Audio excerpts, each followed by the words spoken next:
Everyone, आज के इस लेक्चर में हम देखेंगे टाइप ऑफ वर्जन कंट्रोल। तो वर्जन कंट्रोल के हम टाइप्स देखेंगे। सबसे पहला जो हमारा है सेंट्रलाइज वर्जन कंट्रोल सिस्टम और दूसरा है हमारा डिस्ट्रीब्यूट वर्जन कंट्रोल सिस्टम। तो सबसे पहले हम देखेंगे सेंट्रलाइज वर्जन कंट्रोल सिस्टम कैसे काम करता है। तो चलिए हम आपको एक डायग्राम के माध्यम से समझाते हैं। टाइप ऑफ वर्जन कंट्रोल का पहला टाइप है सेंट्रलाइज वर्जन कंट्रोल सिस्टम। इसमें एक रिपोजिटरी होता है जिसे हम स्टोरेज लोकेशन भी कहते हैं। हर कंपनी का खुद का कंप्यूटर है जिसको हम सर्वर कंप्यूटर भी कह सकते हैं, जो नेचर वाइज बहुत ही फास्ट होता है।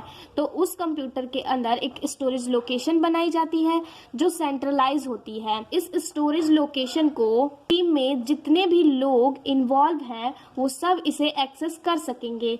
तो मेजरली ये होता है कि एक अपने अलग कंप्यूटर में अलग सिस्टम में एक स्टोरेज लोकेशन बनाई जाती है जिसे हम रिपोजिटरी कहते हैं। तो जैसा कि आप इस डायग्राम में देख रहे हैं, ये हमारा एक सर्वर है। सर्वर मीन्स सर्वर के अंदर एक रिपोजिटरी है जो कि स्टोरेज लोकेशन है।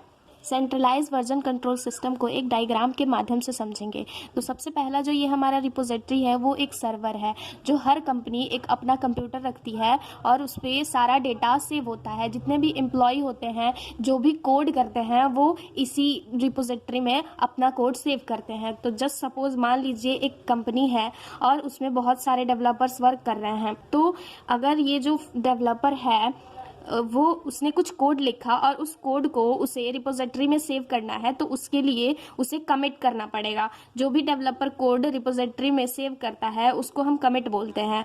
अगर मान लीजिए डेवलपर को फिर से कुछ कोड लिखना हो तो वो रिपोजिटरी से अगर अपने सिस्टम में उस कोड को लाना चाहता है तो उसको अपडेट कहेंगे। तो यही है हमारा छोटा सा प्रोसेस जो कि आप देख सकते हैं। इसी को हम सेंट्रलाइज वर्जन कंट्रोल सिस्टम कहते हैं।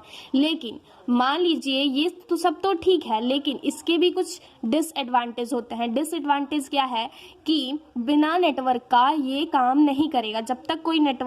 जब तक इस सिस्टम में नेटवर्क नहीं रहेगा तब तक ये जो डेवलपर है एक भी डेटा इसे शेयर नहीं कर सकता। मान लीजिए नेटवर्क का भी इशू हो सकता है, तो वो जो डेटा है वो रिपोजिटरी पे सेव नहीं करता है और वो अपने सिस्टम पे वो डेटा रहने देता है। तो किसी रीज़न से अगर सिस्टम क्रैश कर जाता है तो वो सारा डेटा उसके हाथ से चला जाएगा। अब मान लीजिए एक और डिसएडवांटेज है, हम ये नहीं कह सकते कि सर्वर भी हमारा पूरी तरह से सेफ है।